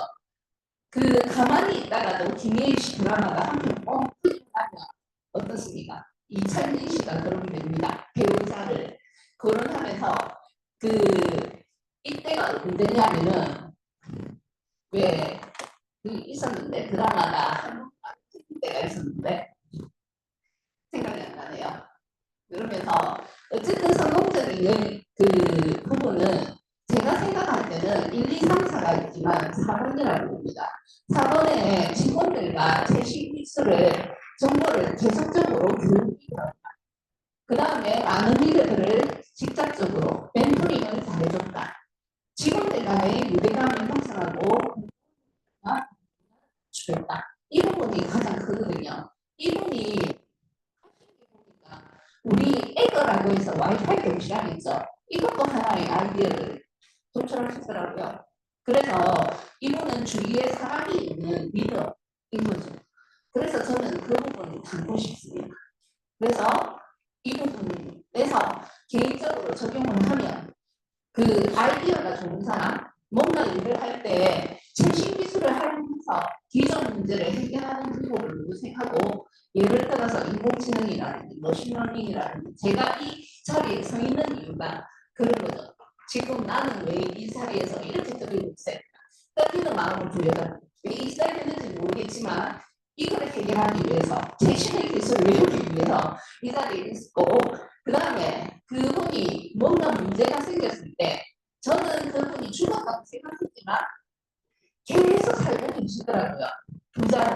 부자로 살고 계시는 거는 실패를 두려워하지 않고 문제는 내가 그 명성에 뒤이어서 새로운 걸 도전한다는 거. 그래서 실패를 두려워하지 않고 거기에서 바탕으로 더 나은 것을 수립을 하는 그런 부분. 그 다음에 우리 내가 살려고 하면 저가 끝나야 되는 건 아닌 것 같아요. 저는 교육사를 하다 보니까 제가 혼자서 교육사를 하는 게 아니라 제 옆에는 다양한 선생님들이 계세요. 그 선생님들이 저를 지금 이 자리에서 대표로서 나아가게 하고 있는 것이거든요. 여러 학교에서 오셨을 때 선생님들한테 자세히 이렇게 내보낼 수 있는 자체도 선생님들이 있기 때문에 제가 있는 것이다 보니 저는 이찬진 씨처럼 자기가 빛나려고 하는 것이 아니라 주위의 사람을 잘 둬서 빛나는 그런 사람이 되고 싶은 리더이고요. 그래서 이 자리에 있게끔 해주신 정선선 교수님 존경합니다. 감사합니다. 저를 빛나게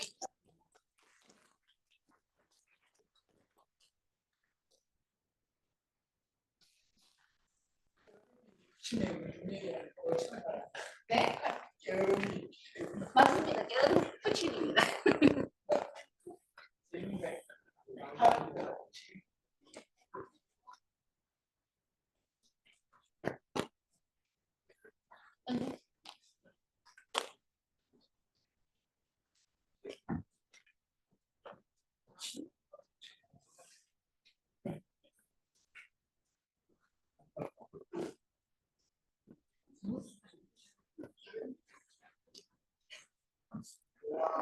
고맙습니다.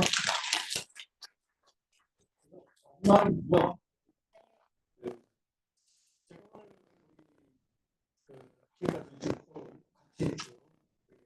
강의를 좀 하면서 저는 5기 때부터 여기까지 오고 있는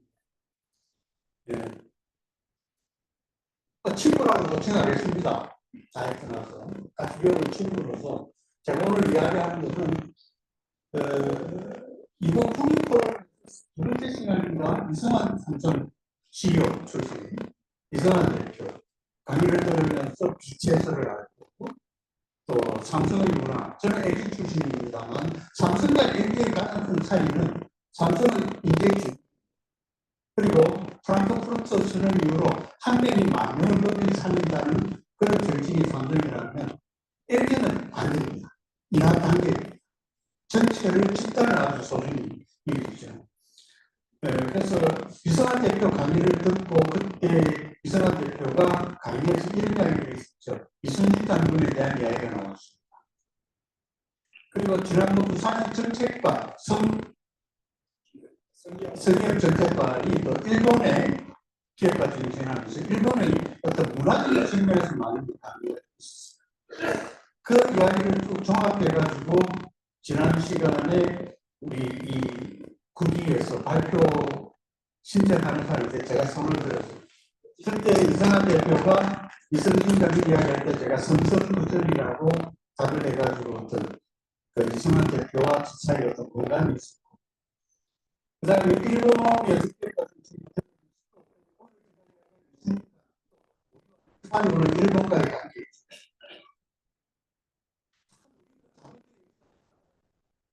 제가 앞부분에 이야기하는 부분이 산업을 전민시했어요.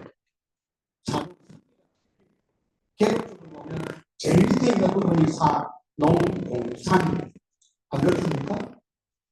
그래서 지금도 어제 뉴스에 남양열 회장이 어떻게 구속되어 있죠. 이제 이런 정신으로는 도저히 안 되겠다. 제가 오늘 발표하는 내용도 제가 몇 년 전에 산교연구원에서 강의를 받고 안동에 있는 경북 바이오연구원에서 4차 산업혁명에 관련된 8시간 강의를 했는데 주로 4차 산업혁명의 역사, 이해 그리고 기술혁명과 미래사회 그런 것 가지고 강의를 쭉 했다가 왜냐하면 제가 학교에서 산업공학을 전공했기 때문에 그런 부분에 대해서 조금 공부를 좀 했고 물론 은퇴하고 대학원에 가서는 상관과 심리학을 공부했습니다만 그때 4차 산업혁명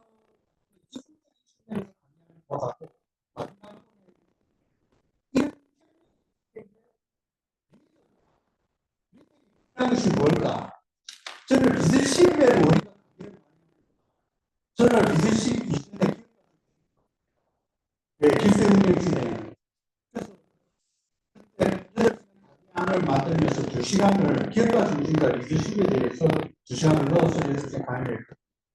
그때 제가 사례로 들었던 사람이 두 사람이 있습니다. 세종대왕 리더십과 이순신 장군 리더십인데 두 사람의 공통점은 세종대왕은 한국을 만들어서 유네스코 세계기록유산으로 등재가 되었고 이순신 장군은 난중일기가 세계기록유산으로 등재가 되었습니다. 이 두 가지 공통점은 전부 창조가 아닌가.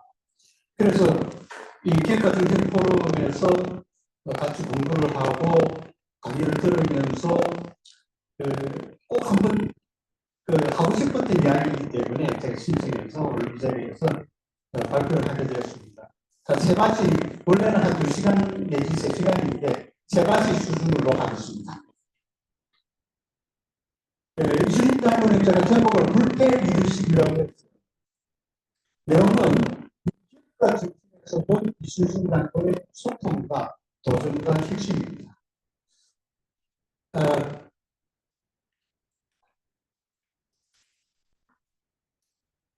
저는 현재 치유성장 변화연구소에 있는 장유 소장이라고 합니다. 여러분들 이 드라마 보셨죠? 네. 제목이 미스터 선샤인. 미스터 선샤인에서 저렇게 묻습니다. 뭐 하나만 물어봐도 되겠소? 기업가 정신이 무엇이요? 그걸 왜 묻는 거요? 하고 이유를 이야기하니까 김태희가 이렇게 이야기해요. 하고 싶은 거로 좋은 거라고 하더이다. 그러니까 이거를 이렇게 얘기합니다. 혼자는 못하고 함께 할 상대가 있어야 돼요. 그럼 나랑 같이 하지 않겠소? 아니다라 그러고 나는 총도 쓸 줄 아는데. 그러니까 이거는 이렇게 이야기해요. 총, 그래, 그보다 더 위험하고 무엇보다 더 뜨거워요. 기업가 정신이 뜨거움이 없으면 안 됩니다. 자, 그래서 그 뜨거운 기업가 정신을 영상으로 한번 살펴보겠습니다.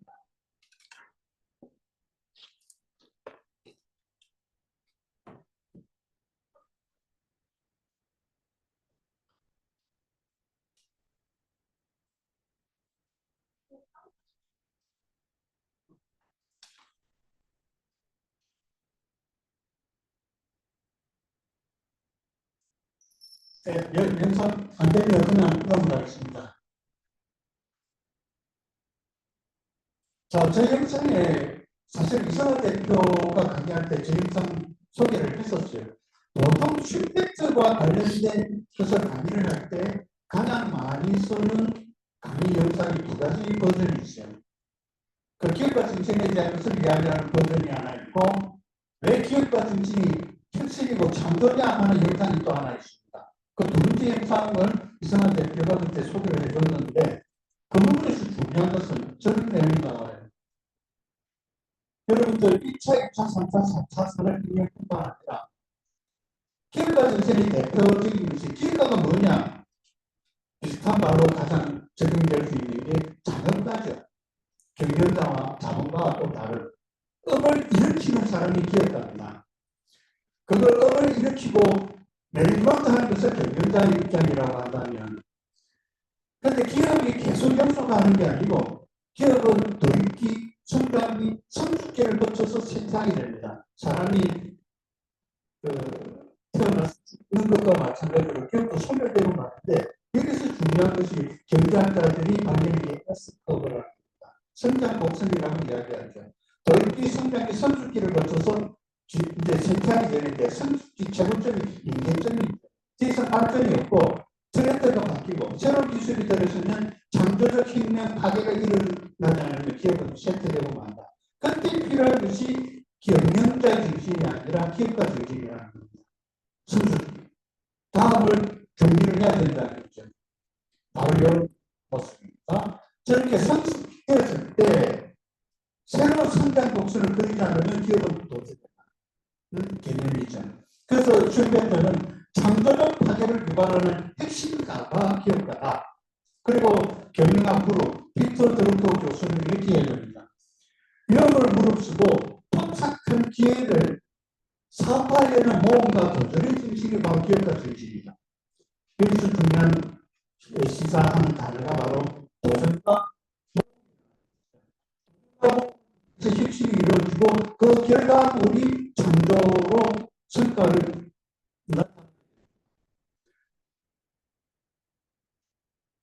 얘기하면 기업가는 뭐냐? 혁신을 통해서 새로운 가치를 창조하는 사람이다. 혁신을 통해서 새로운 것을 창조하는 사람. 자, 우리는 어떤 시대에 살고 있느냐? 흔히 오늘날의 시대를 환경용어로 퍼펙트 스톰이라고 이야기해요. 퍼펙트 스톰. 여러 가지 제한이 동시다발적으로 결합돼가지고 나타나는 경제학, 기부에서 쓰는 용어가 퍼펙트 스톰인데, 미국의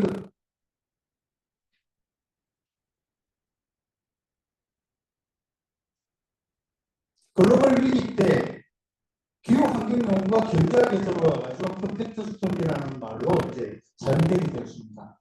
대표적으로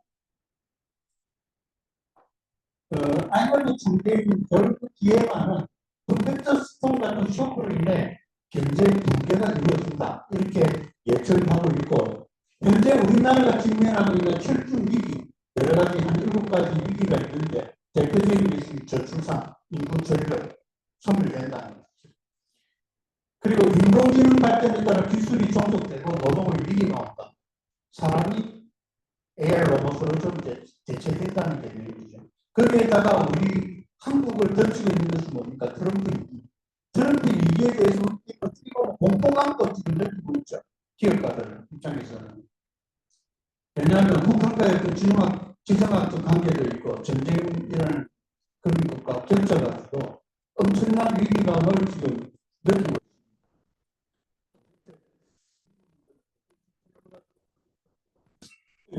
모르겠습니다만 위기까지 직면해 있습니다. 그다음에 우리가 잘 알고 있는 1차부터 4차 산업계까지 4차 산업진흥을 대표적으로 그리고 이러한 기술혁명이 산업적 격차가 1차 때부터 갈수록 단축되고 있죠.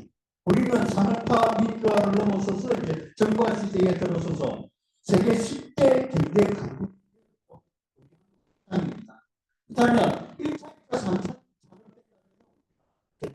산업의 전략이 빨리 따라잡기 파스트 팔로워였다면 4차 산업혁명의 지금은 뭡니까? 파스트 팔로워가 아니라 퍼스트 무브.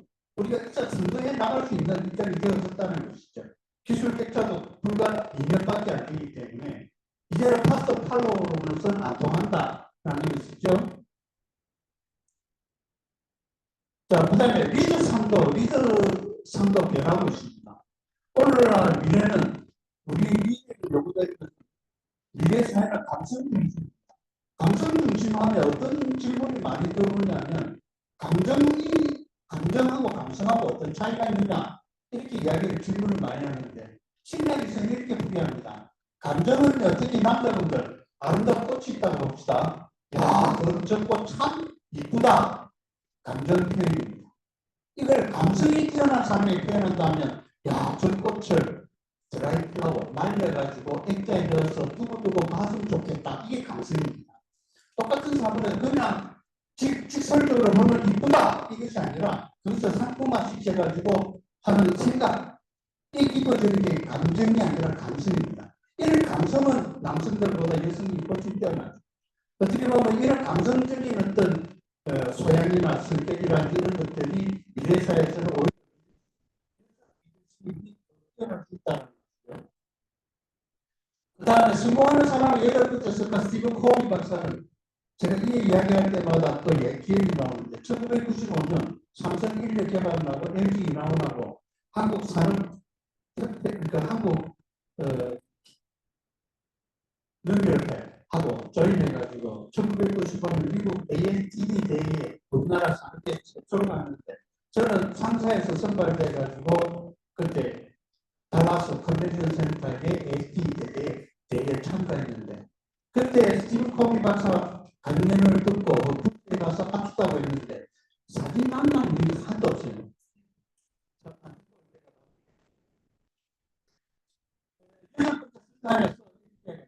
앞으로는 가슴에서 탁월한 보러 가야 된다. 그리고 헌신과 기업라는 어떤 가치관을 실현시킬 수 있는 리더십이 필요하다라고 이렇게 강조를 했죠. 또 어떤 패러다임이 변화되느냐 1차, 2차, 3차 산업 때는 우리 하드파워 시대입니다. 이때는 하드웨어 혁명이 일어나고 4차 산업혁명 시대에는 이제 소프트웨어 혁명이 일어났는데 이런 하드웨어 혁명을 할 때는 근면자들 협조 정신이 빛을 발휘했다면 소프트웨어 혁명 시대에는 이제 상상과 도전과 혁신이 패러다임으로 변화되었다는 거죠. 상상이 현실이 된다는 겁니다. 이제 우리 성장을 한번 봅시다. 앞에서 얘기한 빅텍트 스톰이 우리 역사적으로 가장 빅텍트 스톰이 왔을 때가 언제냐? 저는 굉장히 대단하다고 생각합니다. 왜? 역사적으로 반만년 역사동 내지 침략을 받을 때 가장 많은 사람이 죽었던 전쟁이 임진왜란.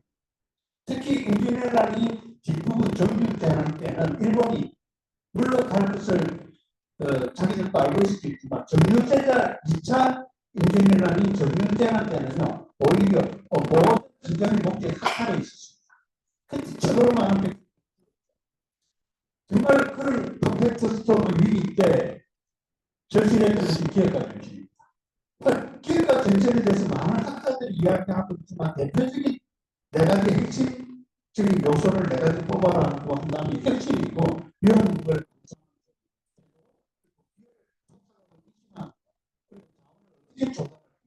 하는 것이 대표적인 기획과 정신. 핵심에 있어서 핵심 요소는 저는 5가지로 저는 추출을 했어요. 공부의 목표를 설정하고 조직구성원들에게 미치는 영향력, 그게 리더십이다. 그래서 리더십은 리더가 있고 팔로워가 있고 상황이 있고 그런 상황 세 가지 측면이 되는 이런 것이 이런 기업가 정신과 리더십이 가장 유명했던 퍼펙트 스토리 위기 때 대표적인 인물이 바로 이순신 장군이다. 그래서 이순신 장군의 그 사례를 이야기할 텐데 그 앞에 우리가 기업을 하시는 분들한테 저는 강조하는 부분이 그거예요. 강의 때 리더십 강의할 때는 꼭 이야기를 하는데 우리가 잘 알고 있는 자본주의 경제학의 아버지가 바로 국부론을 쓴 멜더스거든요. 아담 스미스.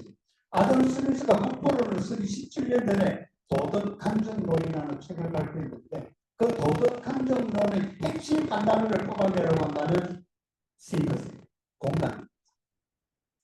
우리가 ESG를 이야기하고 기업의 영수증을 이야기할 때도 어제 남양기업 회장 작게 받을 때 잘 박수쳤어요. 몇 년 전에 그것은 레스콤에서 저자체가 아니십니까? 갑질한다고. 자, 기업가가 소비자들 글로벌 소통을 통해서 공감을 이루어내지 못한다면 그 기업은 발전하지 못한다고 생각합니다. 그래서 이 도덕감정론의 핵심적인 것이 공감, 이것이 가장 중요하다는 것이고 이 공감과 도전과 혁신과 실천을 통해서 어떤 창조가 이루어지는지를 이순신 장군의 불패 리더십을 통해서 한번 알아봅니다. 인재미라는 1592년부터 98년까지 벌어졌을 때 이순신 장군은 23번 싸워서 23번 모두 이겼습니다. 그래서 우리가 불패 리더십이라고 이야기하죠. 그것이 어떻게 가능했느냐? 바로 선선구전. 이긴다고 판단했을 때 붙었다. 전쟁하기 전에 치밀한 전략을 수립하고 환경 분석을 끝낸 다음에 적과 나를 비교해서 전략을 수립한 다음에 싸움을 했다. 그게 선선구전입니다. 우선 대범에 나오는 이야기죠. 이순신 장군의 불패 리더십은 제가 이 자료를 준비할 때 난중일기와 진기록을 참조해서 강양을 만드는 건데요. 난중일기는 세계 전사를 찾아봐도 전쟁을 치르는 장군이 저렇게 상세한 기록을 남긴 것을 전부 후무한. 그래서 세계 기록부상으로 전쟁을 끝나고 나서 유승용 대감이 안동으로 내려가고 이런 전쟁을 일어났을 때 이 피해를 안 되겠다 해가지고 어떻게 그냥 하는 것을 나타내기 위해서 진기록을 썼는데 불행하게도 우리나라에서 진기록이 사라졌습니다. 그리고 그 역사가 흘러서 조선통신사가 일본으로 갔을 때 일본에 뒹굴고 있는 진기록을 보고 조선으로 들고 와서 알려진 것이 바로 진기록입니다.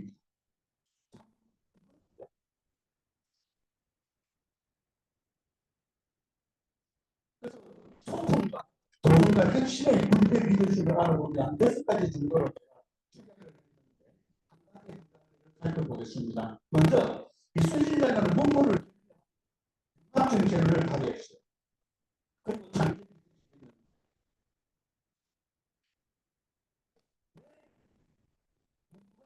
반지만에서 태어난 이순신 장군이 장군이 되었을까? 할아버지 때 김여사의 연루가 돼가지고 출세길이 막혀져요. 그래서 저같이 장인어른의 조언을 받아가지고 문과에 응시를 하게 됩니다. 그리고 이제 정시에 난중일기를 썼고 1592년 거북선을 건조하게 됐는데 대표적인 창의적 작품 바로 거북선이죠. 물론 화약은 고려시대 때 최국선에 의해서 화약의 역사가 등장을 합니다만 조선시대 그때부터 우리나라에서 육군 해군 중에서 해군의 역할을 이룬 거냐? 왜 조선이라는 땅에 해군이 있었느냐? 외국 때문에 그래요. 외국. 육군에서 저때는 중국에서 쳐들어오는 것 말고는 없었죠. 바다에서는 외국은 항상 그 침략했기 때문에 고려시대 때부터 있었죠. 이게 판호선인데 그 판호선을 개량을 해가지고 임진왜란이 발발되기 하루 전날 만들어진 거북선에서 한포 실전 훈련까지 한 게 임진왜란 발발 하루 전날입니다. 이게 그 나중에 이게 기록되어 있습니다. 그리고 세상으로 장군이 역사적으로 살펴봐도 유승룡 대감이 어린 시절 때 이순신장군을 한동네에서 지켜봤습니다. 그 징계록이 나옵니다. 어렸을 때부터 전쟁 논리를 좋아했고 항상 리더로서 했었고 글씨 쓰기가 아주 뛰어났다라고 징계록에 나오고 있습니다. 신문이 뛰어났다는 것이죠. 우리가 잘 알고 있는 대표적인 게 한산도 같은. 그 다음에 육군의 전투는 굉장히 많습니다. 손잡이도 오사발도 전 육군의 관련된 전략이고 전술이에요. 그럼 육군의 전략의 전술을 해군에 접목시킨 사람이 이순신장입니다. 여러 가지 군사 대치입니다. 우리가 잘 알고 있는 하객지. 그게 이제 육군에서 서는 일자리니 무슨 지위니 하는 걸 갖고 와가지고 저는 육군들이 서는 군대 배치 이걸 바다에 접목시켜서 해군에 맞게 배전에서 사용할 수 있도록 개량하고 수정해가지고 만드는 사람이 바로 이순신 장군입니다. 두 번째, 열정과 허의 도전 리더십. 바로 가덕 때인데요. 처음에 28세에 국가를 유치했지만 낙방이 있습니다. 그리고 4년 이후에 32세에 28명 합격했는데 그중에 12등으로 합격을 했습니다. 절반 정도 수준이죠. 그래서 말을 타고 가다가 말에서 난방을 했는데 그 사람은 꺾어서 두목을 대고 말을 하는 얘기가 나오고 있습니다.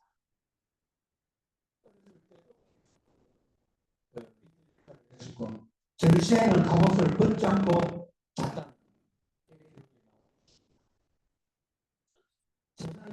그 다음에 대기정부, 우리가 잘 알고 있던 대기정부 기자가 있었는데요. 1차 대기정부 때는 저 환경도 정말 여진족하고 여진족이 자꾸 쳐들어오니까 군사도 적극해서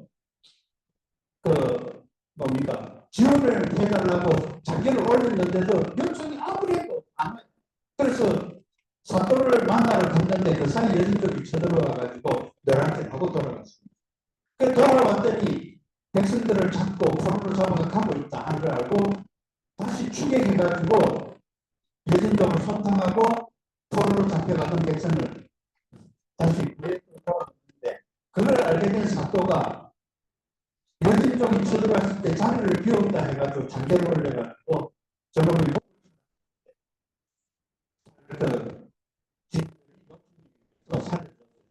대신에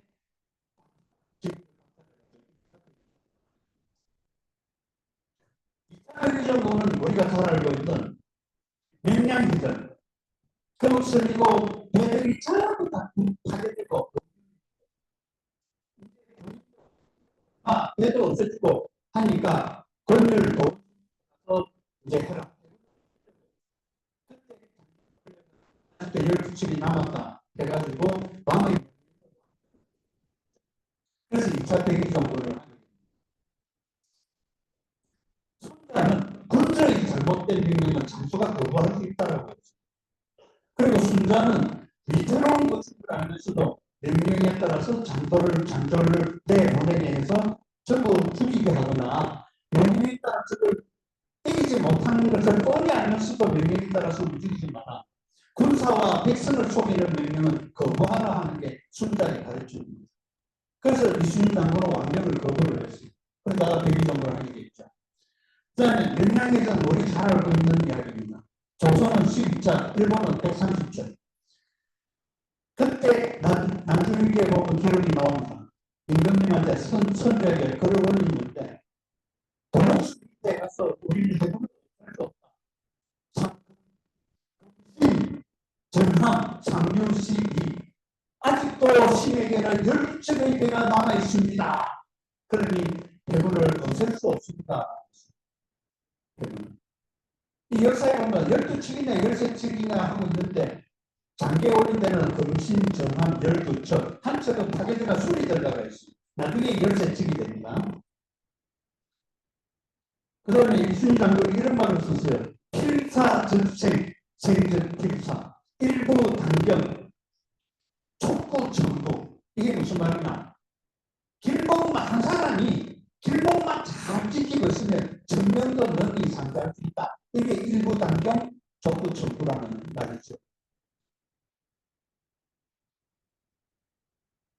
저게 난중일기에 나오는데요. 난중일기에 보면 이게 난중일기가 명량해전 바로 전날입니다.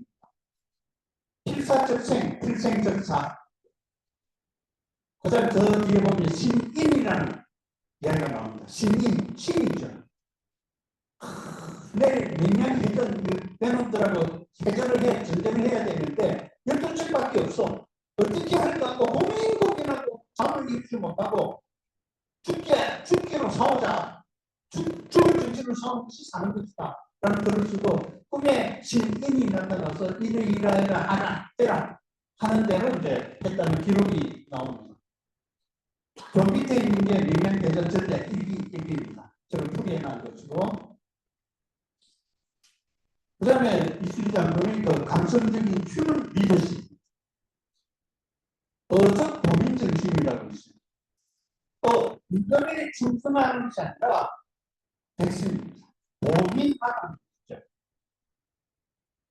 그 다음에 장계를 쓸 때도 자기 공정을 쓰는 것이 아니라 자기를 빼고 도와주고 심지어는 노비들까지 기생들의 이름까지 전부 다 장계가 기록되어 있어요. 이름이란 목을 남겼다 하는 것을 빠짐없이 기록을 했습니다. 대표적인 이순신 장군의 휴머니즘이 하마 악수 계획. 말을 타고 가는데 피난민들이 지나갑니다. 그럼 말에서 내려가지고 백성들을 손을 잡고 전쟁이 끝날 수 있습니다. 조금만 참으십시오 하고 이게 난중일기에 전부 기록되어 있습니다. 대표적인 것이 요건데요. 민감하게 충성하는 것이 아니라 우리가 충이라는 것은 뭡니까? 가운데 충자, 마음심자. 내 마음의 가운데 있는 정신이 충입니다. 이 충은 내 마음의 가운데 누가 있느냐? 임금이 있는 것이 아니라 백성입니다. 즉 백성이 있고 나라가 있다는 것이죠. 이순신 장군의 충은 임금한테 있는 충이 아니라 백성에게 있다. 그 다음 지식과 정보에 기반한 전략적 리더십입니다. 항상 보면 탐망선을 보내가지고 정신을 살피고 조리 환경을 살피고 물속을 살피고 대표적인 것이 이순신 장군이 난중일기 보면요. 국가에 요청해가지고 물자 좀 보내달라고 하는 것은 유일하게 하나 있습니다. 화폭을 만들고 화살촉을 만들기 위한 쇠를 좀 보내달라고 하는 요청이 있고 보내는 요청하는 게 전부 자급자족 다 했습니다. 대표적인 것이 둔전. 그 전시에서도 그가 할 때는 전부 논밭을 이루어서 분유를 했다. 백성들을 분유를 먹이고 백성들에게도 분유를 일을 준 것이 둔전. 그걸 가지고 분량을 확보하고 피난민을 구해냈다. 그 다음에 대표적인 것이 명량해전 때 저 밑에 일자리를 치고 자기가 대장선을 앞으로 몰고 나가가지고 꿀떨목 가장 우리나라에서 물길이 가장 센 곳이 세계에 세 군데 있답니다. 강화도 쪽이 하나 있고요. 세월호 사건 때 그 바다가 물길이 세고요. 그 다음에 센 곳이 꿀떨목입니다. 이렇게 물길이 센 그 지역을 잘 활용해가지고 명량 대첩을 이끌었죠. 그 다음에 유비무환입니다. 우리가 유비무환을 많이 합니다. 미리 준비하려는 것인데 가장 대표적인 유비무환은 뛰어난 유비무환입니다.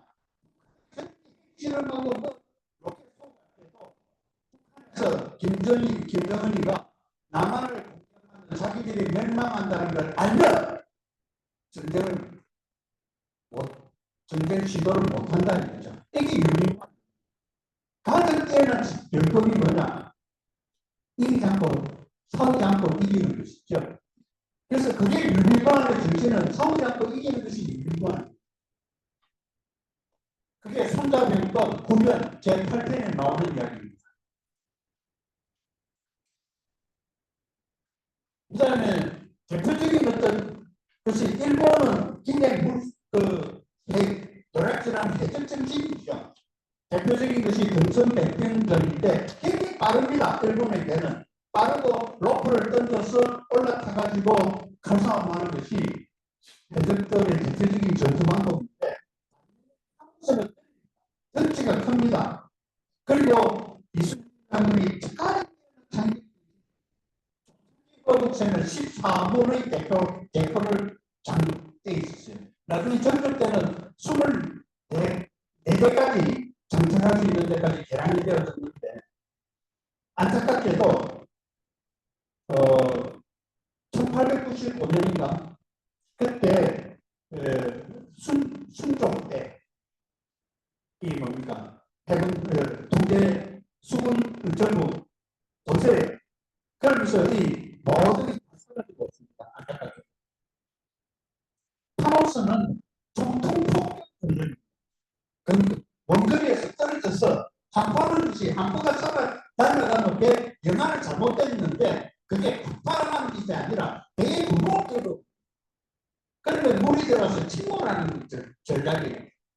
깨버리는 겁니다. 일본 배를 깨우는 것. 그걸 당파, 충파라고 그래요. 부딪혀서 깨버리는 거죠. 그리고 폭탄을 날려서 구멍을 내고 총통폭격 전술입니다. 집회지기 백전 불태 아시죠? 집회지기 백전 이게 바둑에서 쓰는 용어입니다. 내가 이기기 위해서 적을 공격하는데 바둑을 두는 것이 아니라 내 자신을 나 자신을 먼저 살피는 것이다. 상대가 어디를 공격할 때 내가 약점 위치가 어디인지 그게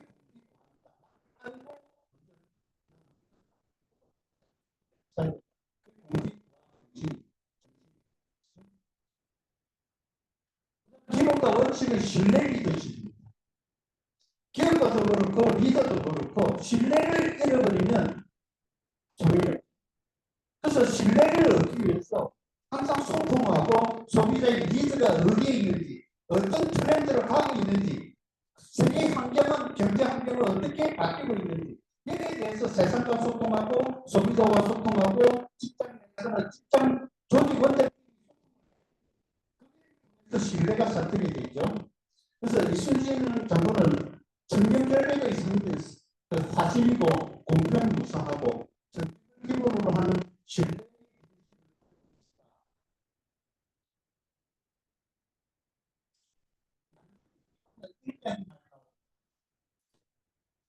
식당 서울을 도망가서 집에 숨어 있는 수군 감옥자를 내가 1594년 남편의 도망병을 주장합니다. 즉 아군에게 피해를 주는 행위는 절대 용서치 않았습니다. 그러나 엄청나게 빠뜨리지 않고 하나의 곳도 흘려보내지 않고 장기 기록을 해가지고 전부 포상 상승을 했다. 마지막으로 금전들이 소통이 됐습니다. 여러분들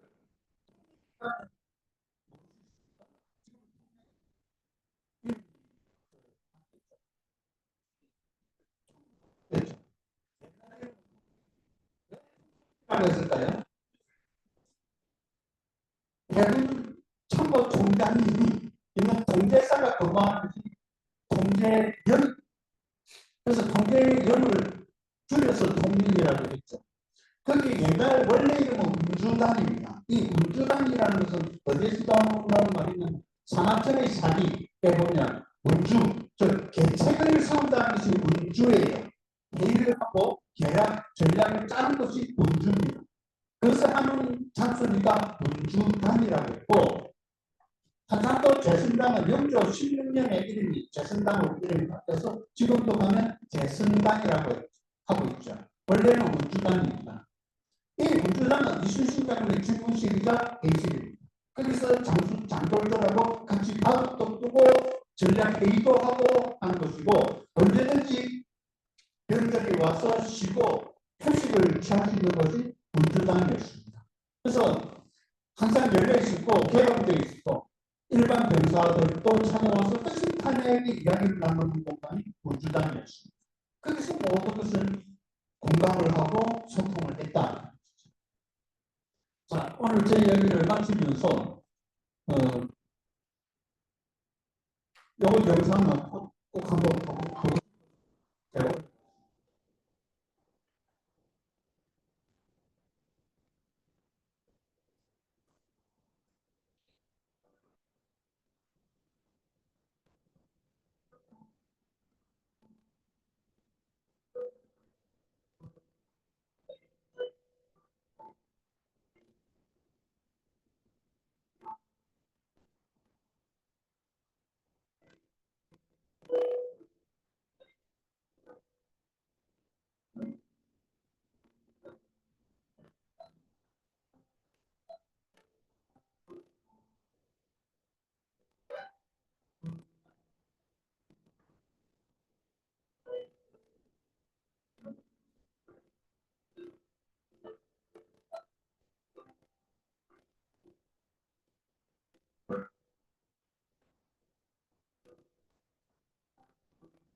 흔히 지금은 소통과 협업의 시대라고 이야기합니다.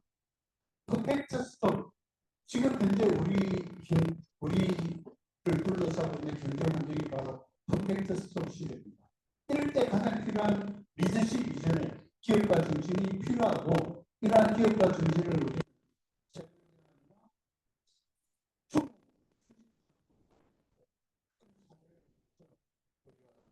개선을 그걸 이어받아야 되지 않을까 하는 측면에서 오늘 제가 이야기를 준비를 했고 이제 필요한 것은 우리 스스로를 성찰하고 그런 수용하는 학습이 우리가 지금 프로그램이 같지가 않다. 이걸 함께 공유를 해서 제 이야기를 마치겠습니다.